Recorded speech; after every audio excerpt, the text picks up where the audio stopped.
Hi guys, good morning. Welcome to my vlog. Ulit kanina nag-video na ako. Hindi ko na punasan yung camera. Diyos ko po, kaya pala sabi ko blurred, against the light. Yung pala, yung cam ko, siguro may ng kamay. Ayan, ulit-ulit tayo.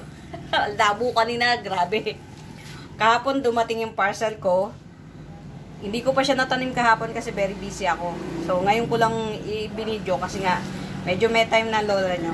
Yan. Ito yung una. Si Green Ceratum. Actually guys, meron na ako nito. Kaya lang, nabenta ka na yung top cut. Tapos yung pinaka base cut, nagsuloy na siya ulit. Na top cut ko na ulit, pero papastablein pa. Ito, wala pa akong pwedeng ibenta. So, bumili ako ulit ng isa. Since mura naman, tsaka maganda yung settings ng halaman. Yan. Ito, hindi ko alam bakit. Alam nyo guys, ang dami ko na. Parang yung mother deer ko, dalawa. Tapos yung pinapa-stable ko, 2 puno na rin. Kaya lang siguro dahil mabilis akong makabenta, kailangan kong may piniplex kahit papaano. Kasi guys, mura lang talaga akong magbenta. Tapos, mura na nga tinatawaran pa, ganun. Ganun talaga siguro kapag ka-seller. Yan, si Green Ceratum. Tapos eto guys, si Yucca. Mura lang kasi si Yucca sa kanya. Dati na ako may Yucca, nakabili ko sa kanya ng 2. Bumili ako ulit ng 2 pa. Kasi medyo mahirap humanap ng Yucca eh. Na mura lang. Kaya yun.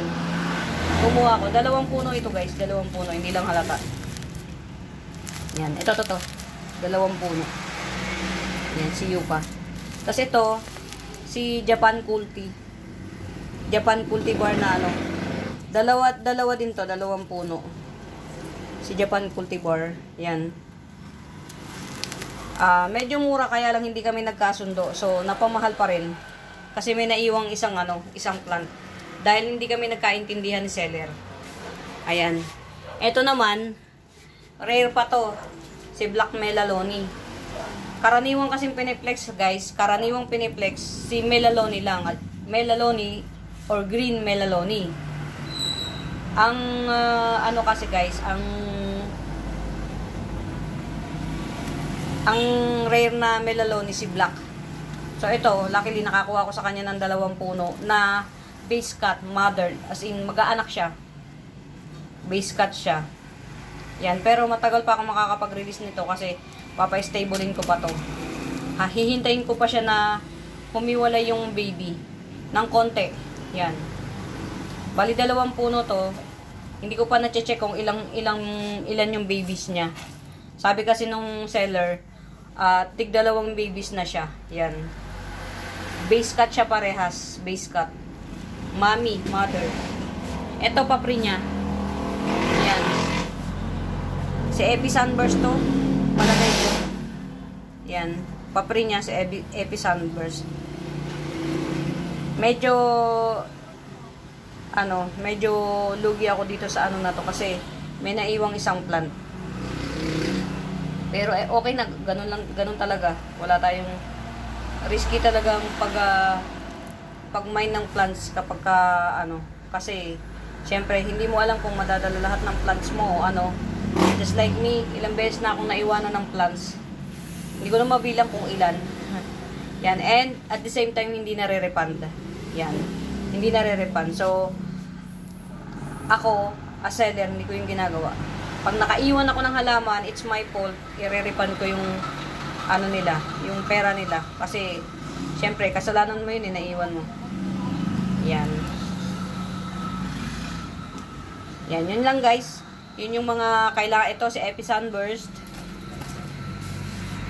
Si Green Ceratum. Apakaganda. Super, ito yung pinakabagong dahon niya. Napaka-fresh. Parang hiningi mo lang sa kapitbahay. Yan. Si Variegated Yucca. At saka si Japan Culti. Yan, si Japan Cultivar yan. Tatanggalin ko pa dito. Tapos ito, the famous Black Melaloni.